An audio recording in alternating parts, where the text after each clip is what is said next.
Assalamualaikum Sobat Awames. Kali ini saya akan membagikan sebuah pengalaman teman-teman semua.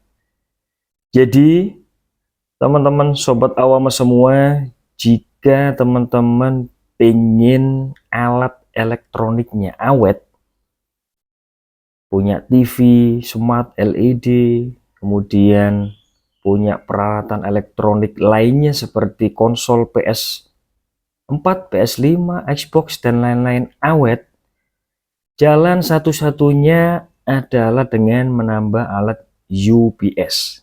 Ini teman-teman, seperti yang ada di depan ini. Nah, ini adalah berbagai macam UPS yang telah saya miliki dan saya ingin membagikan review jujur, awet yang mana, dan tipsnya nanti ketika membeli teman-teman harus yang mana. Di sebelah kiri ini teman-teman, ini merek ternama, merek APC. Teman-teman pasti familiar dengan merek UPS APC ya. Ini yang tipe 650 VA. Kemudian di sini ini ada APC juga, namun yang agak besar teman-teman, dengan 800 VA. Kemudian ini merek yang mungkin teman-teman juga baru dengar, namanya FSP. Dan terakhir teman-teman, ini juga pemain lama juga sebetulnya di dunia per-UPS-an, namanya adalah Power Up. Yang FSP dan juga yang Power Up ini sama rata-rata sekitar 600 VA. Jadi yang APC 650 VA ini bisa mengcover dengan alat elektronik kurang lebih sekitar 300 watt. Jadi sesuaikan teman-teman ketika punya TV berapa wattnya, kemudian punya komputer itu mungkin berapa wattnya, seperti itu disesuaikan. Ini agak besar dengan 800 ini bisa mengcover sampai 480 watt teman-teman. Nah, nanti tentu saja juga disesuaikan ya alat-alatnya bisa nggak mengcover. Nah seperti ini. Kalau yang dua ini adalah sama, sekitar 300 watt bisa mengcover. Ini teman-teman. Jadi yang kiri ini sudah saya beli, APC ini sudah saya beli mungkin paling lama teman-teman ya. Dan ini sudah bolak-balik servis. Mungkin ada sekitar 5 kalian servis dengan 2 kali penggantian baterai. Ini yang sampai hari ini masih bisa kepakai. Meskipun sepertinya juga agak kurang kuat ngangkat lagi. Yang ini, yang gede ini 2 kali servis dan juga 1 kali penggantian baterai teman-teman.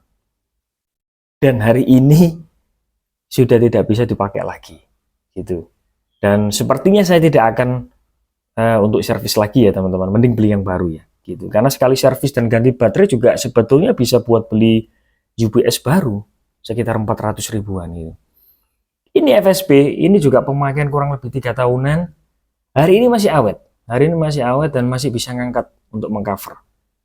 Dan terakhir ini Power Up. Ini saya pakai memang belum sampai 2 tahun teman-teman. Namun oke banget. Oke banget. Terus terang sampai hari ini bunyi dipnya, baterainya masih sangat kencang banget. Seperti ini ya teman-teman. Nah, pertanyaannya mana yang paling awet? Nah, review jujur kurang lebih 3-4 tahun yang sudah pernah saya pakai. Kalau yang merek kiri dan kirinya lagi nomor 2 ini 2 tahun pertama sudah mulai agak redup dan harus mengganti baterai. 1 tahunan sudah kelihatan daya semakin melemah. Yang ini cukup kuat teman-teman. Ini sampai hari ini sudah mungkin hampir 4 tahun ya. Masih oke. Meskipun agak kurang ngangkat dikit kalau untuk backupnya ya teman-teman. Nah, yang ini sampai hari ini luar biasa. Di luar ekspektasi saya teman-teman. Gitu. Jadi teman-teman bisa menyesuaikan merek mana nanti dari hasil review jujur ini, beli yang mana teman-teman. Gitu. Fungsinya semua saya bilang, jika kalian ingin semua alat itu awet, ya tidak mau, suka tidak suka, jalan satu-satunya adalah dengan alat UPS. Gitu. Dengan begitu, saya yakin fungsi stabilisasinya itu lebih awet teman-teman untuk tegangan listrik. Kita sama-sama tahu ketika kita lagi enak nonton TV gitu, atau menyalakan komputer atau main game di PS5 atau di Xbox Series gitu, kemudian mati lampu, plut, piar gitu. Kita masih diberikan kesempatan untuk mematikan. Itulah fungsi terpenting teman-teman dari UPS ini. Jadi teman-teman bisa mematikan perangkat kita secara normal, tidak langsung mati jeglek seperti itu. Nah itu. Yang kedua, fungsi AVR atau stabilisasi ini juga sangat penting. Listrik di kita ini kan kadang naik turun. Kalau habis mati lampu, kita lupa bahwa colokan unit kita masih nyangkut di listrik, kemudian lampu menyala, listrik menyala, langsung ngangkat. Lah itu saya jamin akan apa namanya, sedikit banyak akan mengganggu atau merusak lama-lama fungsi dari unit atau perangkat kita teman-teman. Dengan alat UPS ini, ketika padam lampu kemudian nyala,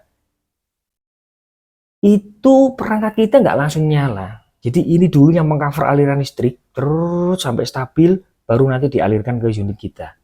Nah, seperti itu. Intinya, gampangnya bahasanya, stabilisasi ini fungsi yang paling penting AVR untuk perangkat kita, teman-teman.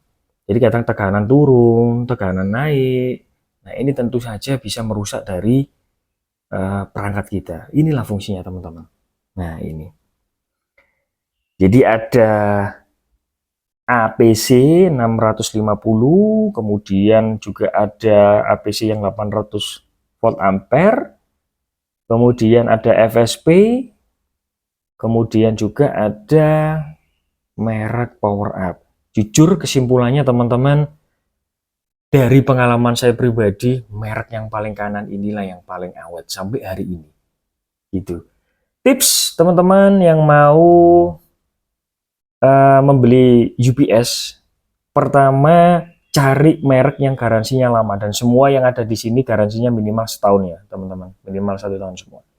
Yang kedua, paling penting jangan lupa pastikan bahwa semua UPS yang akan kita beli itu wajib mempunyai fitur AVR, for voltage stabilization.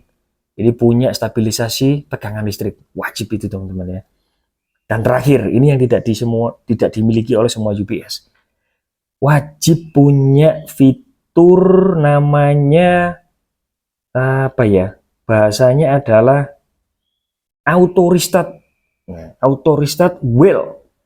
Auto restart ketika listrik setelah nyala dia bisa mengcover. Seperti yang saya bilang tadi, ketika mati lampu padam, kemudian nyala tiba-tiba, nah itu aliran listriknya nggak langsung melonjak ke perangkat kita. Pastikan itu dia dikontrol dulu di UPS ini, kemudian baru dialirkan ke unit kita. Kalau kita di tempat enak teman-teman, jadi ketika mati lampu langsung kita matikan semua. Nah ini fungsi ketika kita di luar gitu kan, tiba-tiba mati lampu, kemudian kita tinggal jalan-jalan keluar, dan pada waktu saat kita di rumah belum sempat mencabut listriknya, tiba-tiba nyala lampunya, listriknya nyala. Nah itulah fungsi, namanya auto restart recovering. Dan paling penting lagi teman-teman, harga.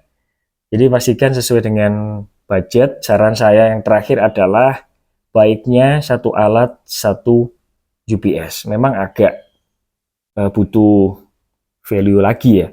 Tapi kalau misalkan meskipun semua yang ada di sini teman-teman, ini belakangnya ada 2 colokan atau ada 3 yang bisa 2 alat listrik masuk di sini, tapi sebaiknya adalah beli satu alat untuk satu UPS.